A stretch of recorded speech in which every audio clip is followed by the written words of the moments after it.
Bonjour à tous, merci de nous rejoindre sur 8 Mont Blanc. Nous sommes ensemble pour un nouveau journal et voici tout de suite les titres. Objectif séduction pour attirer le personnel hospitalier dont il a besoin. Le CHAL à Contamine-sur-Arve met en place une véritable stratégie. À ce jour, 30 postes d'infirmiers et d'aides-soignants ne sont pas pourvus. Précision à suivre dans ce journal. Et puis, premier épisode de notre série de la semaine. Nous partons à la découverte de l'entreprise Seforest, actrice de l'insertion dans le bassin annécien. Elle veut aller encore plus loin. Le centre hospitalier Alpes-Léman vient de mettre en place sa stratégie pour attirer le personnel hospitalier. L'établissement a dévoilé 12 mesures destinées à faciliter les embauches. Ce plan doit aussi permettre de sécuriser les emplois actuels dans ce contexte de crise sanitaire. Reportage de Jean-Paul Crespi. Annoncé en décembre 2019, puis retardé par la crise du Covid-19 au mois de mars de cette année, le plan attractivité RH spécifique au centre hospitalier Alpes-Léman se décline en 12 mesures, dont le principal objectif est de fidéliser les professionnels de santé en poste au sein de l'établissement et d'attirer de nouveaux professionnels. Car les mesures annoncées portent sur la revalorisation des parcours professionnels, les carrières et les rémunérations. Elle se complète par une simplification du quotidien des équipes et sécurise davantage les organisations de travail. Ce plan s'appelle Attractivité et fidélisation des professionnels et c'est effectivement un élément très important sur lequel nous avons travaillé de manière à pouvoir fidéliser les ressources qui sont les nôtres et leur donner envie de poursuivre leur collaboration au CHAL. On répond à la problématique des emplois qui sont vacants au sein de l'établissement et qui actuellement, et plus encore aujourd'hui, sont un frein au développement des activités de l'établissement. Ce plan renforce les accords du Ségur de la Santé signés le 21 juillet 2020, des accords visant à renforcer également l'attractivité de l'hôpital public. Pour le CHAL, la dotation Ségur est estimée à ce jour à 6,5 millions d'euros par an. L'enveloppe destinée au plan attractivité RH du CHAL est quant à elle de 1 million d'euros. Un financement sécurisé pour les prochaines années et assuré sur les seuls fonds propres du CHAL. La mesure phare, il me semble que c'est celle qui concerne le recrutement de nos futurs professionnels, puisque l'on va évidemment favoriser le recrutement sur notre bassin de population de professionnels diplômés et sur des métiers que l'on connaît en tension. Qu'ils sont les infirmiers, les aides-soignants, mais aussi les kinésithérapeutes, les manipulateurs radio. Derrière sécurisation, j'intègre plusieurs mesures que sont effectivement le recrutement direct proposé dans le cadre d'un CDI pour les métiers en tension, sécurisation des organisations de travail avec les outils de suppléance que nous mettrons en place, sécurisation de l'accès à la formation pour aboutir à une sécurisation de nos organisations de travail. Au moment où la circulation du virus Covid-19 s'est fortement accélérée en Haute-Savoie, au moment où le dispositif de soins du territoire se prépare de nouveau à faire face à un pic épidémique, le CHAL propose une série de mesures fortes et concrètes pour renforcer son attractivité. Aujourd'hui, le CHAL recrute des personnels de santé. Et le manque de personnel est d'autant plus problématique que les hôpitaux doivent faire face à ce retour brutal du virus. Selon les derniers chiffres de Santé publique France, en Auvergne-Rhône-Alpes, 472 personnes sont en réanimation. Notre région dispose à ce jour de 780 lits. L'Agence régionale de santé nous a indiqué ce soir que les capacités sont réajustées au fur et à mesure. Elles pourraient aller dans notre région jusqu'à 1200 lits. En Savoie, on compte pour le moment 16 personnes en réanimation et 26 en Haute-Savoie. Pour faire face à cette seconde vague de l'épidémie, des mesures plus strictes devraient être annoncées dans les prochains jours par le gouvernement. Loïc Hervé, sénateur de Haute-Savoie, demande pour sa part la mise en place d'un confinement pour les personnes vulnérables. Et nous sommes en ligne justement avec le sénateur de Haute-Savoie. Bonsoir, merci d'être avec nous. Bonsoir. Alors, en quoi ce confinement des personnes vulnérables pourrait nous aider à lutter contre cette seconde vague de l'épidémie ? Ce qu'il faut, c'est qu'on apprenne du premier confinement. Le premier confinement, il a été nécessaire pour endiguer l'épidémie. Il faut qu'on apprenne de ce premier exercice et éviter un deuxième reconfinement. C'est surtout pour permettre de préserver notre économie. Car si nous devons confiner à nouveau pour 6 semaines l'intégralité du territoire national, les conséquences économiques et sociales seront absolument considérables. C'est pourquoi moi je plaide pour une solution en faveur d'un confinement des personnes les plus vulnérables au titre du diabète, au titre de l'obésité, au titre de l'âge, et que du coup on puisse permettre de maintenir les écoles ouvertes et les entreprises ouvertes. Il ne s'agit pas de laisser les bars et les restaurants ouverts, c'est pas ça l'idée, c'est de laisser simplement l'économie tourner, parce que si après un deuxième confinement il n'y a plus d'économie française, nous n'aurons plus de système de solidarité. Donc moi j'en appelle à l'autoconfinement et la responsabilité individuelle de ceux qui, par leur état de santé ou par leur âge, ont plus de risques que les autres de développer des formes graves et d'avoir une mortalité plus importante. Vous avez évoqué l'école rapidement. Est-ce qu'il faut les rouvrir à cette rentrée qui s'approche maintenant ? Mais bien sûr, moi je suis père de famille, j'ai 3 enfants et on sait tous que la fermeture des écoles l'année dernière a été très compliquée à gérer, que les conséquences sur les enfants sont importantes. Il faut faire à minima comme en Irlande qui a décidé de confiner mais de maintenir les écoles ouvertes. Je pense qu'il faut maintenir un maximum d'écoles maternelles, primaires, peut-être des collèges ouverts et puis regarder comment on peut développer le télétravail, enfin le téléenseignement en lycée et à l'université. Mais il faut que la société continue de vivre. Un nouveau confinement serait dramatique, y compris dans le domaine de l'école. Merci beaucoup Loïc Hervé d'avoir répondu à nos questions ce soir. Je vous en prie, bonne soirée. Et vous le savez, depuis samedi, le couvre-feu s'accompagne de la fermeture totale des bars. Les bars brasseries peuvent pour leur part continuer à servir à boire, mais sont obligés de l'accompagner de collations. À Thônes, la brasserie des Arts à Vif fait figure d'exception puisqu'elle peut rester ouverte grâce à son service de restauration. C'est un reportage de Marie Schneider et Aude Frappin. C'est un coup de massue pour les patrons de bars et de cafés. Depuis ce vendredi, ils sont obligés de fermer leurs établissements s'ils ne proposent pas de service de restauration. C'est le cas à Thônes, où la quasi-totalité des bars ont fermé, excepté cette brasserie qui a fait l'objet d'une reprise cet hiver. J'ai repris l'affaire au mois de mars, donc j'étais confinée derrière. Donc voilà, il faut vraiment que maintenant je m'en sorte, sachant que j'ai réemprunté suite au confinement. Donc voilà, maintenant il faut quand même que je fasse un chiffre d'affaires, sachant qu'il y a d'autres mesures qui vont être prises cette semaine et qu'on ne sait pas à quelle sauce on va être mangé. La gérante n'a pas le choix. Si elle veut pallier les nouvelles restrictions d'ouverture, elle doit ouvrir tous les jours. Elle encourage aussi sa clientèle à consommer une collation tarifée, des assiettes de tapas, de petites salades et même des viennoiseries au petit déjeuner. Elle a également réduit ses tablées. Par exemple, ici, c'était tout un espace qu'on avait où on pouvait faire une tablée de 12-15 personnes, puisque effectivement on avait la surface pour. Et puis après, on faisait des petites tables, soit de 4 ou de 2.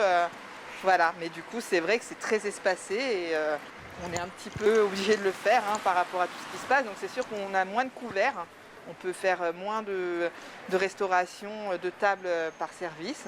Mais voilà, il a fallu aussi s'adapter à ce niveau-là. Heureusement, Marie peut compter sur ses clients fidèles pour la soutenir pendant cette période difficile. Je l'apprécie beaucoup parce que justement, c'est une reprise, qu'on ne lui a pas donné les moyens de travailler, malheureusement, parce qu'elle venait d'acheter et il y a eu confinement, que pour nous, c'est compliqué pour ceux qui sont commerçants de pouvoir assumer les frais. Et donc on a déjà des emprunts sur le dos, mais on refait des emprunts. Je ne sais pas où on va. Elle vient de démarrer, ouais. Ce serait dommage qu'elle referme, quoi. Puis qu'elle n'y arrive plus. Ça peut être la faillite pour elle. Malheureusement, cette interdiction crée de l'animosité entre les patrons de bars et les restaurateurs. En fait, on a divisé le métier de l'hôtellerie en 3 parties, les bars, les restaurants et les bars-restaurants. Donc du coup, à ceux que ça profite le plus, effectivement, je ne vais pas vous mentir, c'est moi, en faisant du bar et de la restauration. Mais du coup, les bars, à mon avis, le fait de fermer, vont être encore plus dans le rouge. Et les restaurants, si des nouvelles mesures viennent à venir et qui ferment à 19h, y compris moi, ça va être très compliqué aussi pour eux. Donc voilà, après, au-delà de penser à soi, on pense aussi aux autres. Et je pense que voilà, il aurait fallu que ce soit équitable pour les trois parties du métier de l'hôtellerie. Dans ce contexte très incertain, les restaurateurs restent donc sur le qui-vive, dans l'attente de nouvelles directives. Et cette décision de fermer les bars ne fait pas toujours l'unanimité auprès des habitants. Aude Frappin est allée à leur rencontre dans le centre-ville d'Annecy. Je vous propose d'écouter quelques réactions. Je trouve ça très triste parce que C'est des lieux qu'on fréquente régulièrement et tous les protocoles d'hygiène et sanitaire ont toujours été respectés à la buvette et je ne comprends pas pourquoi on ferme un établissement la journée. Je ne vois pas en quoi ça gêne de prendre un petit café, un thé ou un verre l'après-midi. Puis on pense au personnel, aux gérants qui ont quand même leurs factures, leur loyer à payer et puis tout le staff qui se retrouve au chômage. C'est un peu triste pour les petits commerçants parce que moi-même qui travaille dans une pizzeria et qui est assez restreinte en ce moment avec le Covid, c'est un peu dommage. C'est triste de voir tous les bars fermés, mais je crois qu'on comprend pourquoi les bars sont fermés. Et du temps que ça reste dans une période relativement courte, je crois que nous allons accepter cette fermeture. Certes, ils ferment à 21h, mais ça ne nous empêche pas d'aller un petit peu plus tôt dans ces bars. On s'adapte, on essaie de trouver des solutions pour continuer à vivre malgré tout. Et j'ajoute qu'à Aix-les-Bains, le maire Renaud Beretti a souhaité pouvoir répondre aux nombreuses et légitimes interrogations des restaurants et des débits de boissons impactés par ces mesures. Un numéro d'appel gratuit, le 0800 703 307, est ainsi accessible dès aujourd'hui de 8h à midi et de 14h à 17h du lundi au vendredi. Mon invité du soir est chargé de projet à l'Union sociale pour l'habitat en Haute-Savoie. Bienvenue Aude Poinsignon, merci de me rejoindre sur le plateau. Nous parlons avec vous donc du logement social dans le département puisque l'USH, c'est une organisation représentative du secteur HLM, l'habitat à loyer modéré, et vous regroupez donc 15 organismes qui gèrent au total 47 000 logements locatifs sociaux. On sait que le département de la Haute-Savoie est un département plutôt en tension sur le plan du logement. Quelle est la situation au niveau du logement social ? Oui, c'est un département qui est très en tension, avec plus de 24 000 demandeurs de logements sociaux qui sont en attente. On attribue à peu près 4 800 logements chaque année. Pour partie des logements neufs qui sont livrés tous les ans, mais une grande partie vient des logements qui se libèrent, ce qu'on appelle la rotation des logements sociaux, donc qui permettent d'accueillir de nouvelles familles. Et des familles, il y en a de nombreuses qui s'installent chaque année en Haute-Savoie. Il y a 11 000 nouveaux habitants et 5 900 ménages supplémentaires par an. Est-ce que c'est un casse-tête de trouver de la place pour tout le monde ? Alors, clairement, il n'y a pas de solution pour tout le monde. Heureusement, tous ces nouveaux ménages qui arrivent dans le département ne relèvent pas du logement locatif social. Mais c'est sûr que la pression est très grande sur ce pan d'activité, d'autant qu'il est difficile de se loger dans le parc privé. Les loyers sont élevés, l'immobilier est extrêmement cher. Donc, la pression se reporte sur le parc social. Quel est l'état justement de ce parc social ? Est-ce qu'on a des problématiques de vétusté dans notre département ou pas ? Alors on est sur un département où une bonne partie du parc social est assez récent. Je dirais que 35% du parc social a été construit après les années 2000, donc on est sur des immeubles globalement récents et modernes. Et puis pour les immeubles les plus anciens, les organismes lancent progressivement des campagnes de réhabilitation massive, de rénovation énergétique pour améliorer le confort des locataires, pour améliorer la performance thermique des logements et réduire la facture des locataires. Vous avez aussi une mission d'information. Est-ce que le public est assez informé sur ses droits au logement social ? Alors, on essaie de multiplier les supports et les voies pour communiquer sur le logement social. Ces dernières années, les démarches se sont aussi simplifiées pour les demandeurs. Aujourd'hui, on peut faire une demande de logement social en ligne sur un portail national qui s'appelle le portail grand public. Et puis, les communes, les organismes ont des lieux d'accueil pour informer les demandeurs, les recevoir, leur apporter le maximum d'informations nécessaires. Ça ne résout pas le problème du manque de logements sociaux par rapport à la demande. Vous parlez donc de portail notamment. Vous avez aussi donné un coup de jeune à vos plateformes en ligne récemment, notamment la plateforme Échanger nos logements 74.fr. Plus de 460 locataires ont déjà échangé leur logement grâce à cette plateforme.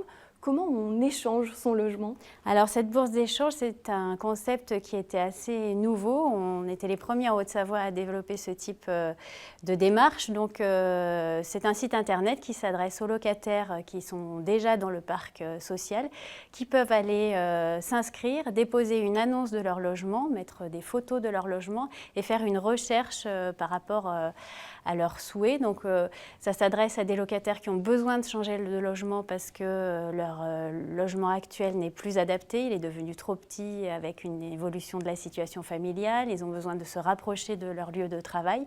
Et donc à partir de ce site, ils vont pouvoir aller consulter des annonces, se mettre en lien avec d'autres locataires qui sont aussi en recherche, s'organiser pour les visites. Et une fois qu'ils sont d'accord entre eux, avec l'accord bien sûr de leur organisme de logement social, ils peuvent échanger de logement, signer un nouveau bail pour le nouveau logement qu'ils ont trouvé. Et puis on a mis notamment l'adresse du site pour pouvoir retrouver toutes ces informations. Quels sont vos principaux projets là, dans les mois qui arrivent, dans ce contexte un petit peu compliqué? Alors dans ce contexte, on essaie de maintenir une production de logements soutenue. Ces dernières années, nous étions dans une dynamique de production importante. Il faut arriver à la maintenir compte tenu de la demande.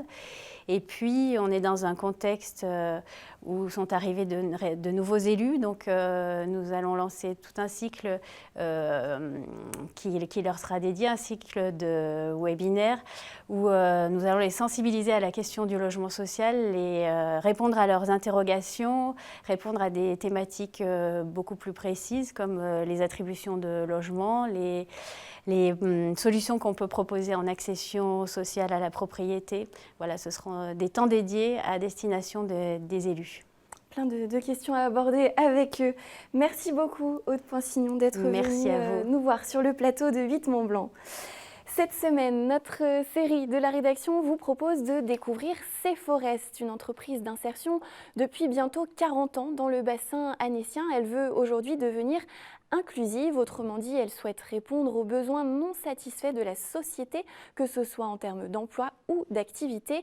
Dans ce premier épisode, Fanette Debuisson a rencontré la directrice reportage.